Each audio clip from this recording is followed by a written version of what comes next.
इस शहर में आपसे पहले दिवंगत मुंडे साहब भी नेता थे जो दाऊद से लोगों को जोड़ते रहे। मैं देवेंद्र जी, आप 1999 में इस शहर में शायद पहली बार आए विधायक बन के, और 62 साल के जीवन में इस शहर में आपसे पहले दिवंगत मुंडे साहब भी नेता थे जो दाऊद से लोगों को जोड़ते रहे। हम जब मंत्री थे उस वक्त भी दाऊद को लेकर मुंडे साहब के बहुत सारे भाषण विधानसभा में होते रहे, लेकिन इस 62 साल के जीवन में या लोक प्रतिनिधि बनने के 26 साल जीवन में इस तरह के आरोप कभी भी हम पर कोई लगा नहीं पाया। आज एक जगह को लेके आपने कुछ कागजात लोगों के सामने रखे,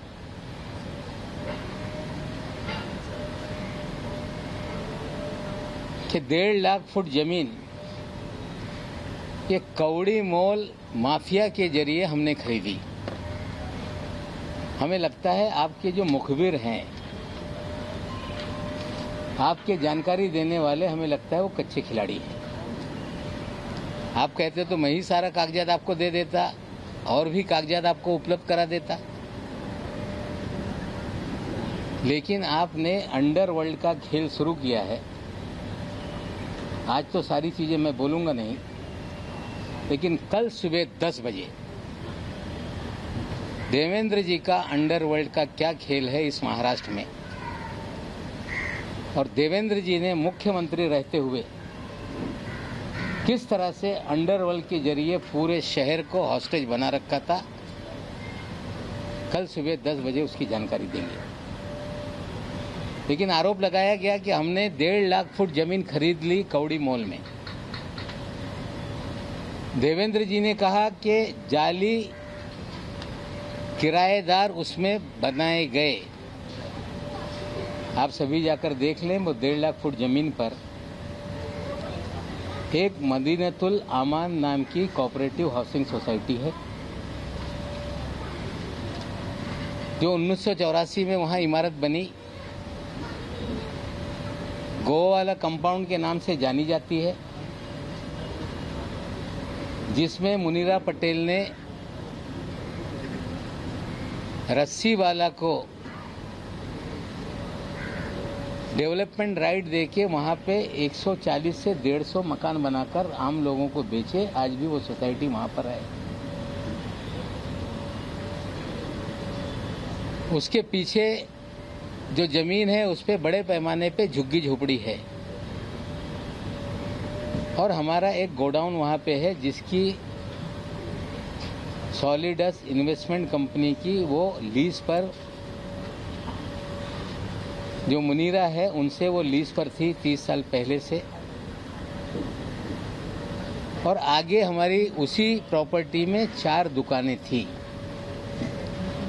आप कह रहे हो कि फेक टेनेंसी क्रिएट की गई। बहुत सारे पत्रकार होंगे, जब 1996 में शिवसेना भारतीय जनता पार्टी की सरकार थी,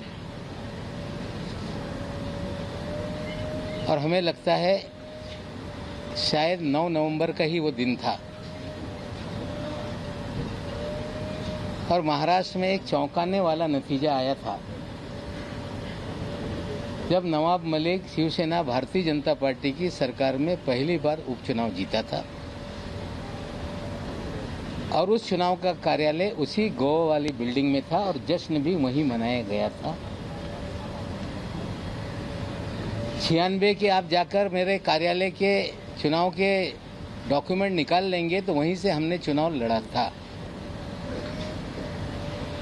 हम किराएदार वहां पे थे। जो मुनीरा पलम्बर है उन्होंने वहां पे झोपड़पट्टी थी,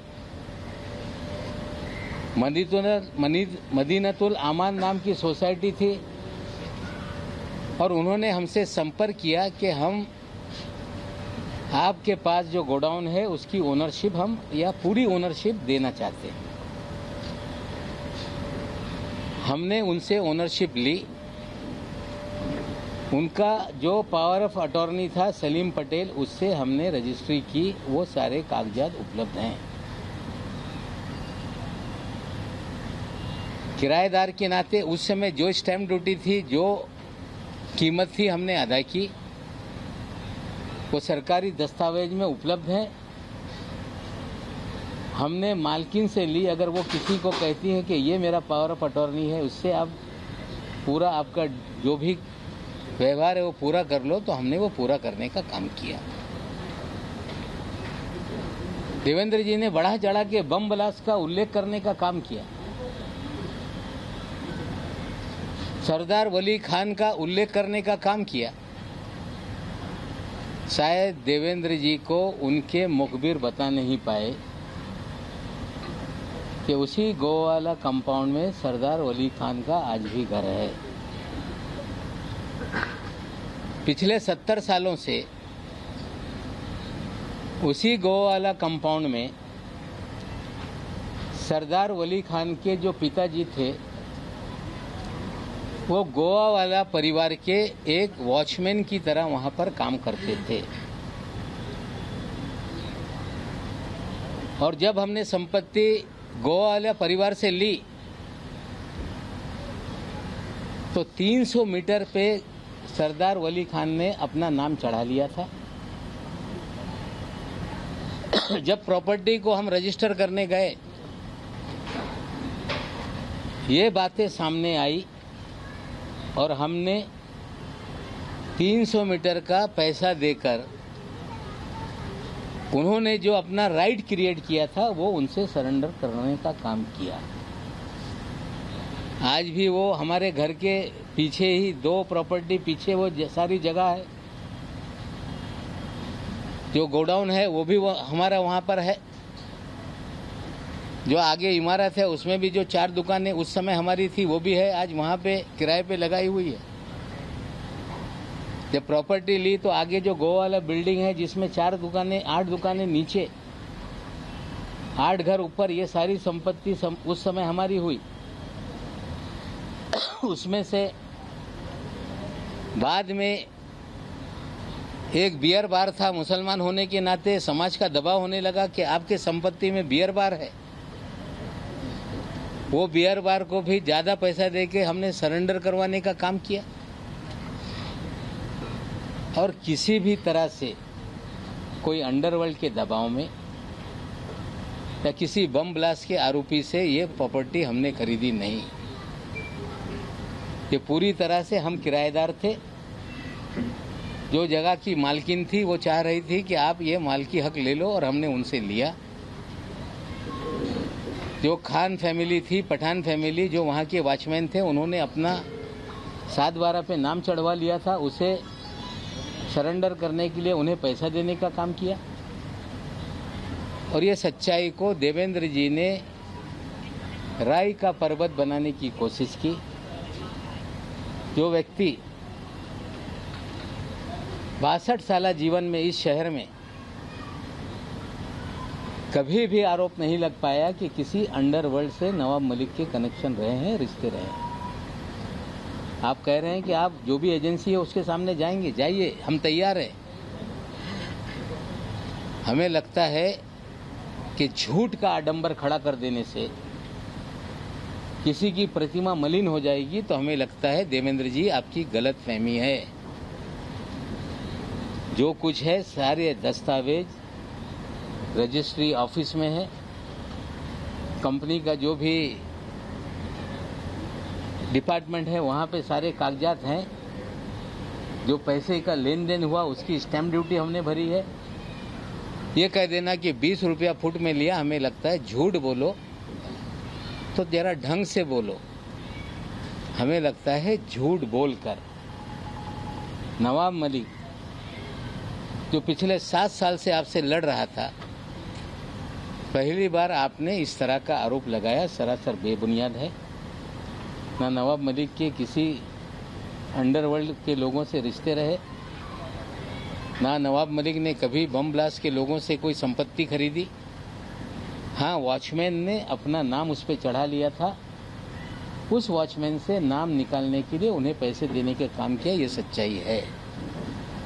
जहाँ तक सवाल है देवेंद्र जी, आपने अंडरवर्ल्ड का खेल शुरू किया है, तो आपको आज मैं कह रहा हूँ कि सुबह 10 बजे आप कह रहे थे कि बम फोड़ देंगे। ये बम नहीं है, आपने आडंबर खड़ा किया।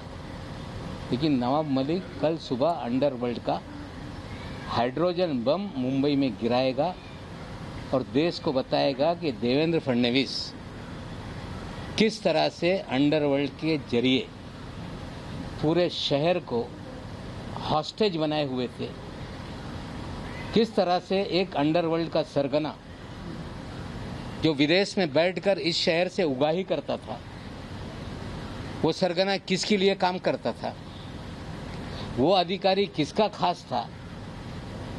और मैं आपको बोलना चाहता हूं कि आज जो मैंने कहा है वो सारी बातें सामने हैं, लेकिन कल सुबह 10 बजे तक का इंतजार कीजिए। बम तो फूटा नहीं, लेकिन हाइड्रोजन बम कल सुबह 10 बजे गिरेगा। सर, त्यांनी असं सांगितलं की शरद पवार यांच्याकडे आम्ही कागदपत्र दाखवणार की त्यांचे मंत्री कसे हो दाखवा। मी कुठल्याही गैरप्रकारे कुणाच्यावर दबाव निर्माण करून कुठलीही संपत्ती घेतलेली नाही, कुठल्याही अंडरवर्ल्डच्या माणसाकडून कुठल्याही संपत्ती कवडी मोल घेतलेली नाही। भाडे करू असताना मालकी हक साठी जे पैसे त्या मालकींनी मागितले ते पैसे आम्ही दिले। वॉचमॅननी स्वतःचं नाव चढून घेतला होता, त्या वॉचमॅनला नाव काढण्यासाठी आम्ही पैसे दिलेले आहे। याच्यात माझ्या कुठल्याही अंडरवर्ल्डशी कुठलाही संबंध राहिलेला नाही। मी कवडी मोल जमीन कुठेही घेतलेली नाही।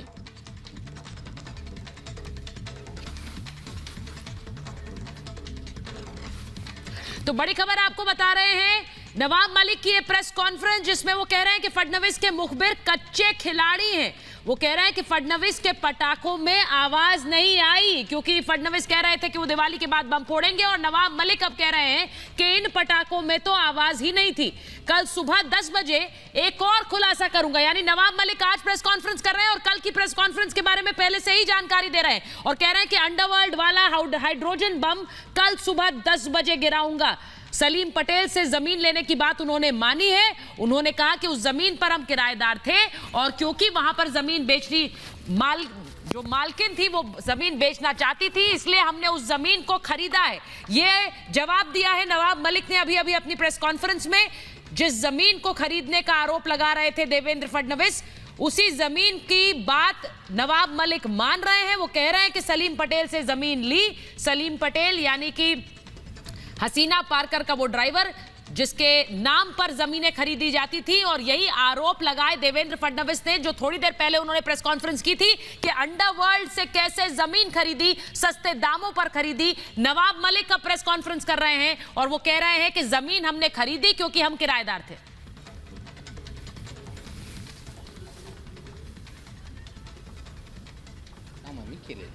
सर, एक सवाल ये है, 2005 में ऐसा आरोप ये है कि 2005 में जो 20 लाख रुपए का फ्लैट आता था, 30 लाख रुपए में इतनी सारी जमीन कैसे आपने ली? ये कहाँ झोपड़पट्टी है, आप जाके देख लें। वहाँ पे 140 फ्लैट बने हुए हैं, आप जाके देख लें। वो मदीनतुल आमान जो सोसाइटी है, वो डीम कन्वेंस का मुकदमा डीडीआर के कार्यालय में चला। उन्हें हम कार आउट करके हमारी जो गोडाउन है उसका रास्ता छोड़ के उन्हें हम मालकी हक पे देने के लिए तैयार थे। मदीनतुल आमान की जो सोसाइटी के लोग हैं, वो जो गोडाउन हमारा है, हमारी मालकी का है, हमारा किराए का पहले था, या जो आगे हमारी दुकानें हैं, वो सब हमारी संपत्ति है। इस तरह का उन्होंने विवाद किया। उसका भी ऑर्डर डीडीआर के कार्यालय से 2019 में ही हो गया है। ये ज़मीन 3 लाख फुट नहीं, इस ज़मीन पे ऑलरेडी 140 मकान बने हुए हैं।